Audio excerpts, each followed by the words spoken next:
O diba, buhay nilang dalawa sinira mo. Para ano? Para sa akin? Para saan? Para siraan din ako? Ganon?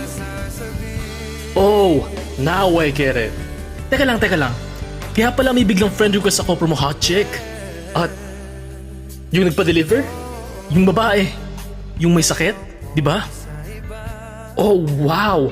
You will go this low? To what? Get even? Ha?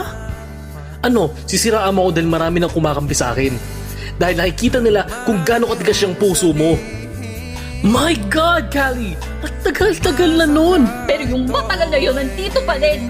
It was just one mistake, Callie! Isa lang! Isa, dalawa, tatlo, pareho lang yun. Sumausaw ka pa rin sa iba. Lasing ako nun! Lintik na palusot yan. Kahit lasing ka, alam mo ang ginagawa mo. Kaya nga rin sorry ako sa inyo, di ba? Kasi kahit ano sabihin ko, I was wrong. Nagkamali ako. Saktan kita. May ina? May kulang ba sa akin? May mali ba sa akin? Bakit ba ako? Bakit ba katawan ko? Kapalit-palit ba ako? No. Then why? Bakit mo ako nagawa